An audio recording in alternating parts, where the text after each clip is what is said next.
दोस्तों American allies जिनको Trump power में आने के पहले से ही धुतकारना शुरू कर दिए थे और पावर में आने के बाद धुतकारना तो बहुत कमजोर शब्द होगा, लताड़ लगाना शुरू कर दिया था, वो कहना बेहतर होगा।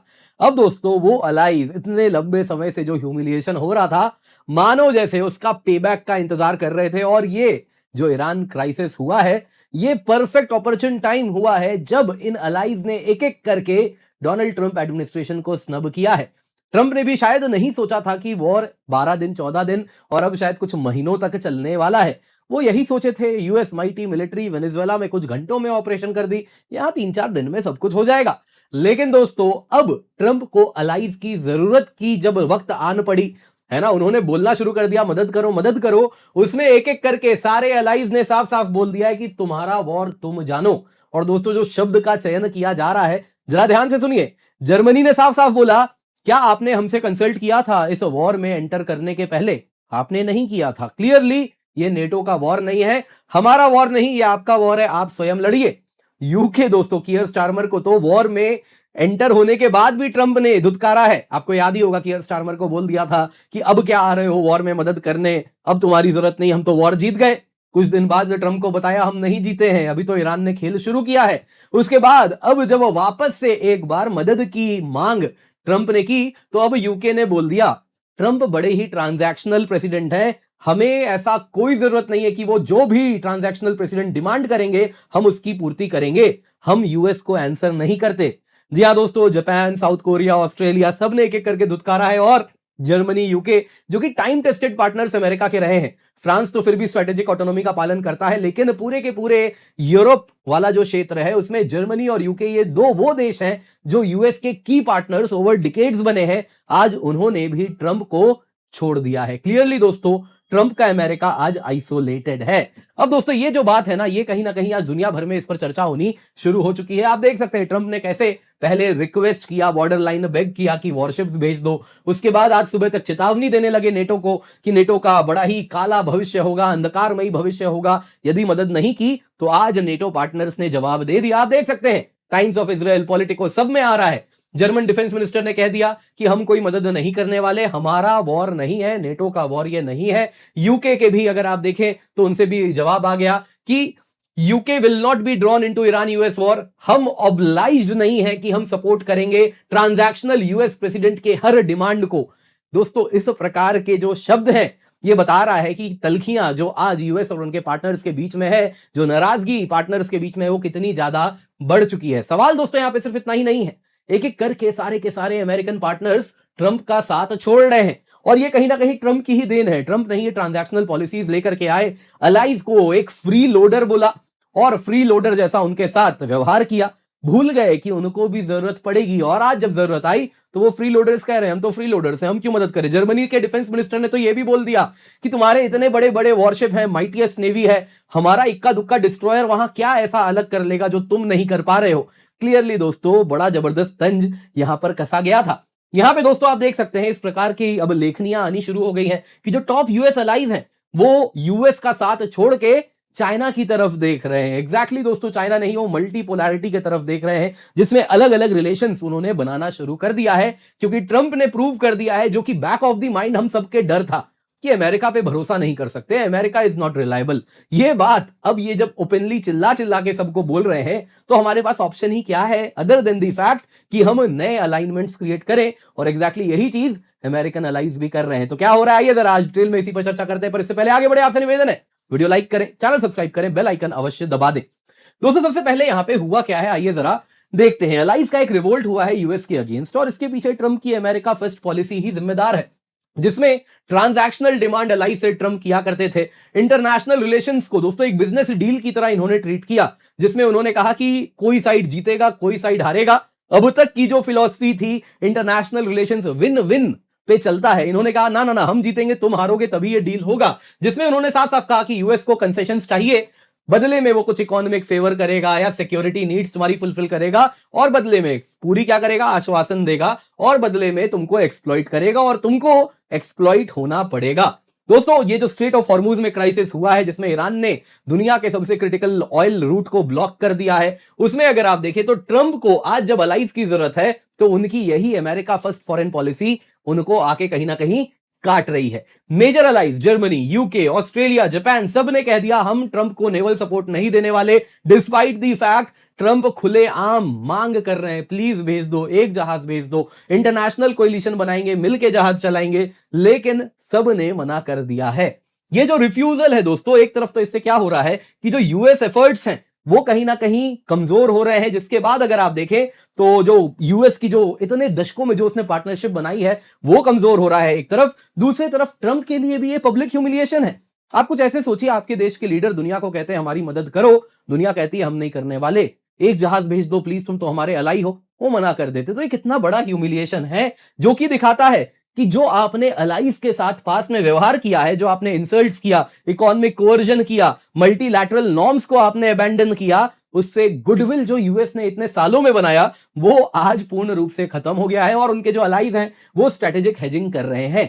दोस्तों इससे यूएस का पोजीशन अलाइज के सामने न सिर्फ कमजोर हुआ है बल्कि अब ये अलाइज अपने इंटरेस्ट को आगे बढ़ा रहे हैं। वो नए ऑल्टरनेटिव्स क्रिएट करना चाह रहे हैं जिसके द्वारा अगर आप देखें तो जो ग्लोबल अलायंसेस हैं जिसमें अमेरिका विदाउट अलायंसेस बने, उस तरफ वो बनाना चाह रहे हैं, जो कि अमेरिका के हित के बिल्कुल खिलाफ है। यहां पे दोस्तों आइए जरा देखते हैं अलाइज ने क्या एग्जैक्टली कहा है। आपको याद होगा मैंने बताया था, आज सुबह कोई वीडियो में बनाया था जो इसमें ट्रंप ने साफ साफ कहा था, नेटो अलाइज को चेतावनी दी थी कि बड़ा बुरा भविष्य होगा, है ना, डार्क फ्यूचर अहेड, है ना, बड़ा ही बुरा होने वाला है नेटो के साथ यदि उन्होंने स्ट्रेट ऑफ हॉर्मुज में अमेरिका को मदद नहीं किया और यूरोप को कहा देखो हम तुम्हारे लिए यूक्रेन में आए, तुम हमारे लिए यहां पर आओ। इन सब के बावजूद जरा देखिए यूरोपियंस क्या कह रहे हैं। जर्मनी, दोस्तों यहां पे याद रखिएगा ये जो पूरा का पूरा यूक्रेन वॉर हो रहा है इसको चलाने वाले दो ही देश हैं, एक जर्मनी है, दूसरा यूके है, पीछे से फ्रांस भी खेलता है, लेकिन दो मेजर कंट्रीज यही हैं। दोनों ने यूक्रेन वाली धमकी के बावजूद क्या जवाब दिया जरा सुनिए। चांसलर फेडरिक मर्ज के गवर्नमेंट ने कहा कि देखिए ये जो वॉर है ना इसमें नेटो का कुछ लेना देना नहीं है, ये नेटो का वॉर ही नहीं है। उन्होंने कहा नेटो का तो मैंडेट ही डिफेंसिव है, हमसे पूछा था क्या ये वॉर करने के पहले जो आज हमको बुला रहे हैं? इतने सारे आपके जहाज हैं वहां पे, बड़े बड़े एयरक्राफ्ट कैरियर हैं, वर्ल्ड्स माइटिएस्ट नेवी है, उनके शब्द हैं जो मैं कह रहा हूं, उनके बड़े बड़े एयरक्राफ्ट कैरियर हैं, हमारा इक्का दुक्का डिस्ट्रॉयर आ ही जाएगा, छोटा मोटा जहाज वहां पहुंच ही जाएगा, तो क्या अलग कर लेगा जो आप नहीं कर पा रहे, ये उन्होंने कहा है। वैसे यूनाइटेड किंगडम, इनके वर्क एंड पेंशन सेक्रेटरी, उन्होंने कहा कि देखिए ट्रंप ना बड़े ट्रांजैक्शनल प्रेसिडेंट हैं और उन्होंने कहा UK is not obliged to meet every demand. UK के ऊपर ऐसी कोई मजबूरी नहीं है कि उस ट्रांजैक्शनल प्रेसिडेंट के हर एक डिमांड को हम मीट करें। प्राइम मिनिस्टर कियर स्टारमर ने फिर फर्दर उन्होंने कहा, यूके के ही ट्रेड सेक्रेटरी ने, वर्क एंड पेंशन सेक्रेटरी ने, प्राइम मिनिस्टर कियर स्टारमर जो यूके के पीएम है, उन्होंने यूएस के साथ अब तक रिश्ते बना के रखे हैं, लेकिन इस वक्त अगर आप देखें तो हम केवल नॉन एस्केलेटरी मेजर्स को आगे लेकर के जाने वाले हैं क्योंकि public sentiment against full involvement of UK है। अब ट्रंप ने यही कहा, पब्लिक सेंटिमेंट जो है, ट्रंप ने कहा कि अरे यूके इसलिए ऐसा कह रहा है क्योंकि मुस्लिम पॉपुलेशन यूके में बढ़ गई है, जिस वजह से यूके के पीएम कहीं से भी उनको नाराज नहीं करना चाह रहे, जिस वजह से इस वॉर में खुल के नहीं आ रहे। लेकिन दोस्तों यहां पे यूके ने साफ साफ कह दिया है कि आप जो भी कारण दीजिए, इस वॉर में इस वक्त हमारी प्रायोरिटी है कि जो एनर्जी कॉस्ट बढ़ गए हैं उसके लिए हम कुछ सब्सिडी प्रोवाइड करेंगे। आप देख सकते हैं ये न्यूज यहां पे जो आप देख रहे हैं कि यूके ने कहा है कि हम 53 मिलियन पाउंड्स की सब्सिडी देने वाले हैं। बहुत बड़ा नंबर है 53 मिलियन। अब ठीक है, जो भी यूके की अर्थव्यवस्था है उस हिसाब से वो सब्सिडी दे रहे हैं यहां पे। खैर दोस्तों, ये अगर आप देख सकते हैं बता रहा है यूके की प्रायोरिटी इस वक्त डोमेस्टिक नीड्स पे, और एक तरीके से यूएस को ही कह रहे हैं कि तुमने जो किया उससे हमारे यहाँ गैस प्राइसेस बढ़ गए, जरा देखो क्या तुमने ये किया है। दोस्तों अब ये जो हो रहा है, जिस प्रकार से जर्मनी, यूके इस प्रकार के बोल आ रहे हैं, ये नॉर्मल नहीं है। नॉर्मल टाइम्स में आप देखें तो अमेरिका ऐसा तो नहीं है दुनिया में कोई पहली बार, है ना, कोई इरैशनल वॉर लड़ने जा रहा है। क्या इराक वॉर, क्या लिबिया, क्या अफगानिस्तान, ये सारे वॉर्स इरैशनल थे, है ना। कहीं पे weapons of mass destruction Iraq में मिलने वाला था तो ओसामा अफगानिस्तान में मिलने वाला था, कहीं कुछ नहीं मिला। ओसामा पाकिस्तान में मिला। पाकिस्तान आज भी अगर आप देखें तो जो मिलिट्री उसको पाल के रखी थी वो आज भी ट्रंप का फेवरेट फील्ड मार्शल है। और वहीं आप देख लीजिए जहां तक बात है इराक की, वो अमेरिका ने लड़ा, उसको बर्बाद किया। तो उन सब वॉर में तो इन लोगों ने सपोर्ट किया था। अब क्या हो गया जो आज ये ट्रंप के खिलाफ, अमेरिका के खिलाफ है? कारण बड़ा सरल है, ये कारण डोनाल्ड ट्रंप स्वयं है। ट्रंप का जो ट्रांजैक्शनलिज्म दुनिया ने देखा है, जिसमें अगर आप देखें तो अपने अलाइज को ह्यूमिलिएट करना, उससे अलाइज एलियनेट हो गए हैं और इस वजह से इस प्रकार का रिफ्यूजल आ रहा है। ट्रंप ने अपने अलाइज के ऊपर ईयू, जापान, कनाडा, उन सब के ऊपर स्टील और एल्यूमिनियम में टैरिफ लगाया और टैरिफ लगाने के पीछे कारण क्या दिया? National security threat. जिनके साथ आप वॉर लड़ने के लिए ऑब्लाइज्ड है अंडर आर्टिकल 5 ऑफ नेटो, उसको आप नेशनल सिक्योरिटी थ्रेट तक बुलाने को तैयार हैं। उसके बाद जो टैरिफ लगाया वो तो अलग है ही। दोस्तों यहां पे अलाइज ने इसके बाद क्या किया, वो समझ गए कि अमेरिका पे निर्भरता कम करनी होगी, वो अलग अलग देशों के साथ अपने रिश्ते बनाने शुरू किए। आप देख सकते हैं ईयू ने इंडिया के साथ एफटीए किया, चाइना के साथ रिश्ते सुधार रहा है, कनाडा ने, वैसे ही अभी उसके प्राइम मिनिस्टर भारत आए, रिश्ते इतने खराब हो गए थे वापस उसको सुधारा। इंडिया कनाडा एफटीए पर जोर शोर से बात हो रही है, वैसे यूरेनियम को लेकर डील हो रहा है जो पाकिस्तान के लिए पेट में दर्द हो कर रहा है। तो वो सारी चीजें हो रही हैं क्लियरली। अगर आप देखें तो जितने भी प्लेयर्स हैं वर्ल्ड -1, वर्ल्ड माइनस अमेरिका कुछ बनाने की तैयारी कर रहे हैं, कुछ उस प्रकार से अगर आप देखें तो ग्लोबल ट्रेड रूल्स लिखने का प्रयास हो रहा है। उसके बाद ट्रंप ने क्या किया, अपने अलाइज को, नेटो पार्टनर डेनमार्क को ग्रीनलैंड पे धमकी दे दी, कहा ग्रीनलैंड हम हथिया लेंगे। पूरे के पूरे नेटो अलाइज एकजुट हो गए अमेरिका के सिवा और उन्होंने मिलकर अमेरिका की भत्सना की, निंदा की और उसके बाद यूरोपियन ट्रूप डिप्लॉयमेंट्स भी हुआ। इससे भी अलाइज काफी नाराज है कि ये ट्रंप कल को हमारे ऊपर भी चढ़ाई करेगा, कोई भरोसा नहीं है। इन सब से दोस्तों जो अलाइज हैं उनमें डी रिस्किंग हो रहा है इस वक्त, जिससे वो यूएस के ऊपर निर्भरता अपनी कम करनी चाह रहे हैं। और इसीलिए ट्रंप बार बार जो क्वेश्चन करते हैं कि नेटो की एग्जिस्टेंस की ही क्या आवश्यकता है। कमाल की बात है, जो आज तक नेटो को कहे फ्री लोडर है, हमारे टैक्स पेयर्स पे बर्डन है, आज उसी नेटो से मदद मांग रहे हैं। ये तो बर्डन है, क्या जरूरत है इनकी। आपके लिए तो यही आपने कहा था, क्या आपके शब्द हैं, पहले फर्स्ट टर्म में ट्रंप ने कहा था, नेटो मेंबर्स को कहा था कि तुम 2% GDP defence spending target meet नहीं कर रहे हो, तुम सब के सब बर्डन हो, अगर तुमने पे नहीं किया तो तुम गुनहगार हो। और कहा कि यूएस तुम्हारे लिए लड़ने नहीं आएगा। दोस्तों उसके बाद 5% ऑफ जीडीपी डिफेंस स्पेंडिंग की डिमांड ट्रंप ने रखवाई। क्यों 5%? मैंने आपको कारण बताया, ताकि यूएस मिलिट्री इंडस्ट्रियल कॉम्प्लेक्स पैसे कमा सके। नेटो कंप्लायंट जो वेपन्स है, नेटो स्टैंडर्ड वेपन्स हैं, उसका अधिकतम मैन्युफैक्चरर यूएसए है, तो यूएस कंपनीज इन सबको पैसे दे के पैसे कमाएंगी, वेपन्स दे बेच के पैसे कमाएंगी, तो वो पर्पस है। तो यहां पे क्लियरली ये फ्री लोडर नेटो की जरूरत आज ट्रंप को आन पड़ी है। अब दोस्तों यहां पे एक चीज क्लियरली दिख रही है कि आने वाले समय में देखिए जिस तरफ यूएस जा रहा है, आइसोलेशन और डीपर होने वाला है। कारण क्या है? पहला है दोस्तों, अगर आप यूएस के अलाइज की बात करें तो उनमें फैटीग हो रहा है, एक हेजिंग शुरू हो चुका है जिसमें अमेरिका से वो नए नए बेट्स लगाना शुरू कर दिए हैं, और एक बार वो आत्मनिर्भर हो गए तो फिर अमेरिका की जरूरत नहीं है। और यही कारण से अमेरिका इनको बांध के रखता था, नोइंग वेरी वेल जिस दिन ये अपने पैर पे खड़े हो जाएंगे उस दिन अमेरिका की जरूरत नहीं रहेगी। आज अगर आप यूरोप की बात करें तो वो अपने डिफेंस में खर्चा कर रहा है। ईयू का पुश है कि 100 बिलियन यूरो से अधिक डिफेंस स्पेंडिंग करेगा by 2027। Asia Pacific partners, Japan rapidly militarise कर रहा है। South Korea primary threat North Korea नहीं रहा है, उसके लिए चाइना रहा है, तो चाइना के साथ रिश्ते सुधार रहा है। क्लियरली दोस्तों इन तरीकों से वो डी रिस्किंग शुरू कर रहे हैं और अमेरिका के ऊपर अपनी निर्भरता कम कर रहे हैं। डोमेस्टिक रीइंफोर्समेंट भी है। ट्रंप की जो पॉलिसीज हैं, जो ट्रंप की मांगा ऑडियंस है, वो आइसोलेशनिज्म को, जो आज अमेरिका के साथ हो रहा है, ये उनके लिए खास कहीं से भी ह्यूमिलिएशन नहीं है। वो तो कहते हैं जी, जो आखिरकार इन्होंने ही उनके दिमाग में डाला है कि जो अलाइज हैं ये तो फ्री लोडर हैं, मुफ्त का बस मुफ्तखोरी करने वाले लोग हैं, तो इन सब के लिए हम इनको हटा रहे हैं तो अच्छी बात है, इन सब का हमने चरित्र देख लिया, अब इनकी जरूरत नहीं है, अब देखना हम तुम्हारे कैसे काम आएंगे। तो इसलिए अगर आप देखें तो आने वाले दिनों में यही चीज वो अपने वोटर्स में भी फीड करेंगे कि अलाइज को दूर करो, ये सब फ्री लोडर्स हैं। एग्जैक्टली इसी वजह से ट्रंप ने इनको भी पुल इन किया है, ये नैरेटिव घर पे बनाने के लिए।